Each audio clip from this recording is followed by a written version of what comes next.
Assalamualaikum warahmatullahi wabarakatuh. Halo teman-teman di kelas 4 yang berbahagia. Gimana kabarnya, sehat semuanya ya? Hari ini kita lanjutkan materi sebelumnya, yaitu lanjutin tentang berwudu dan tayamum. Baik, kemudian sebelum kita memulai, marilah kita membaca doa sebelum belajar terlebih dahulu ya. Bismillahirrahmanirrahim.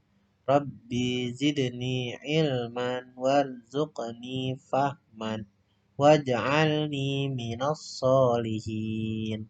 Ya Allah, tambahkanlah ilmuku dan berilah aku rizki pemahaman dan jadikanlah aku orang yang soleh.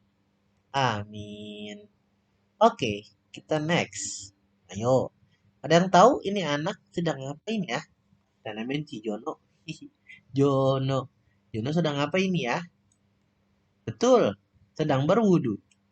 Teman-teman tahu nggak apa arti berwudu? Nah, wudu artinya bersuci menghilangkan hadas kecil menggunakan air. Ulang ya, bersuci menghilangkan hadas kecil menggunakan air. Kemudian syarat-syaratnya ada nggak sih sebelum kita berwudu? Nah, syarat-syaratnya apa nih? Kita harus beragama Islam. Tuh, ya. Kita beragama Islam, syarat berwudu. Kedua, umayis. Umayis itu sudah mengetahui mana yang baik atau mana yang buruk. Ketiga, tidak sedang hadas besar. Hadas besar, ingat, tidak sedang hadas besar. Bukan pup maksudnya ya teman-teman. Nah, sedang haid contohnya, tidak sedang haid. Keempat, menggunakan air suci. Air yang bersih, air yang mensucikan. Contohnya ada air dari keran ya. Kelima, tidak ada yang menghalangi air wudhu sampai masuk anggota tubuh.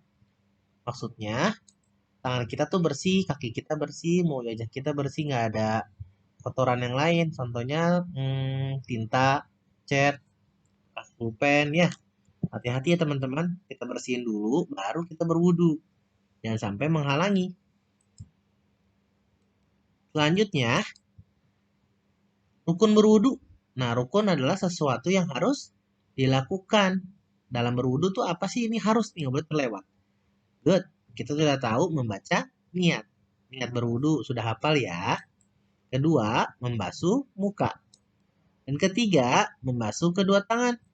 Keempat, mengusap sebagian kepala kita.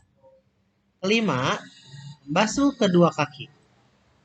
Keenam, tertib. Ini harus kita lakukan semuanya nih berurutan. Karena itu, ini adalah rukun berwudu. Nggak boleh salah satunya terlewatkan. Tertib maksudnya apa sih? Tertib itu harus berurutan teman-teman. Dari nomor 1 sampai nomor 5. Itulah rukun berwudu. Ya. Lalu ada apa aja ya ketika berwudu itu? Apakah ada sunah-sunahnya? Mari kita bahas. Sunah-sunahnya yang pertama adalah membaca basmalah. Kita membaca basmalah dulu sebelum berwudu. Kedua, kumur-kumur. Wah, itu ternyata sunah ya teman-teman. Ketiga, menghirup air ke hidung. Keempat, mendahulukan yang kanan. Ketika tangan, kita dahuluin yang kanan dulu. Itu sunnah teman-teman. Kaki, kita tangan yang kaki yang dulu, yang kanan dulu. Dahulukan yang kanan. Kelima, mengusap kedua telinga. Keenam, membaca doa setelah wudhu. Ini sunnah-sunnah. Bukan berarti ini kita lakukan ya teman-teman. Ini juga harus kita lakukan. Untuk menambah pahala kita. Menambah pahala kita dalam berwudhu. Gitu teman-teman. Sunnah-sunnah wudhu dan rukun wudhu harus kita lakukan juga ya. Nah, ini ada anak sedang apa nih? Waduh, sedang tayamum. Ada yang tahu tentang tayamum? Nah, kita bahas ya hari ini langsung. Bersuci menghilangkan hadas menggunakan debu. Debunya seapa? Seember, sekolam, sepiring. Nah, tidak ya teman-teman, tidak sebanyak itu kita pakainya. Tayamum, sebab-sebab tayamum apa sih? Enak banget ya. Apakah boleh kita tidak berwudu tapi tayamum aja? Nah, ini harus ada sebab-sebabnya kita tayamum. Sebab pertama, karena sakit. Sakitnya yang mana dulu? Kalau terkena air, bagian yang terwudu, tambah parah sakitnya, baru kita tayamum. Contoh, maaf, cacar. Pernah sakit cacar? Pasti kita nggak boleh mandi. Contoh ya, kalau kena air, tambah parah. Katanya begitu. Maka kita harus tayamum. Nah, ini sebab-sebabnya. Nggak asal kita main tayamum aja, teman-teman. Udah, tayamum aja. Malas ke kamar mandi. Nggak bisa seperti itu ya. Sebabnya pertama adalah sakit. Yang kedua, sedang bepergian.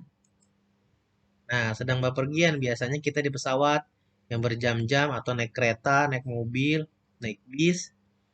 Kalau naik kereta misalkan ya kan, kita bepergian, nggak bisa berhenti dulu ke musola dan misalkan ke musola untuk sholat asar misalkan, nggak bisa. Kalau naik kereta, dia makan terus sesuai jadwalnya ya. Takut terlewat, kita tayamum saja di situ. Di kursinya atau di jendelanya itu ada debunya teman-teman. Ataupun di pesawat, pasti ada. Pergi misalkan kita ke umroh, pergi haji, itu waktunya sangat banyak. Pasti akan melewati waktu-waktu sholat. Itu ya teman-teman, sebab-sebabnya pertama sakit, kedua bepergian. Dan ketiga, tidak ada air, kekeringan. Nah, kekeringan benar-benar kering di wilayah kita. Walaupun di rumah kita ternyata nggak ada air, tapi tetangga samping kita ada air. Nah, belum wajib ya, belum harus tayamum ya, masih tetap kita berwudu. Ada jarak-jaraknya teman-teman. Jadi, pertama, sebab kita tayamum karena sakit, kedua bepergian, ketiga tidak ada air atau kekeringan di wilayah kita. Itu. Tidak langsung aja, aku mau tayamum aja, nggak boleh. Kalau ada air, kita nggak sakit, air banyak, ya kan kita lagi nggak bepergian. Itu ya teman-teman. Dia sebab-sebab tayamum. Awas nih dipakai buat mager-mager ya, mager malas gerak. Anak-anak sekarang ya, nggak boleh. Kita main karena mager, alasannya kita tayamum. Kemudian rukun-rukun tayamum apakah sama kayak seperti wudhu? Harus ada kumur-kumur, masukin apa namanya, eh membasuh kepala. Nah, kita lihat rukun tayamum apa aja sih? Niat. Kita baca niat. Kedua, mengusap muka. Nih, mengusap muka dengan debu. Ya. Ketiga, mengusap tangan. Cukup itu aja. Tiga.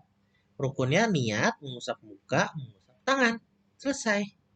Itulah tayamum. Simpel kan? Nggak ada kumur-kumurnya ya teman-teman. Nggak ada telinganya juga. Beda dengan berwudu. Dan yang terakhir adalah thank you. Terima kasih semuanya. Jangan lupa di subscribe, di like, dan di komen di bawah ini ya. Kurang lebih ya mohon maaf. Assalamualaikum.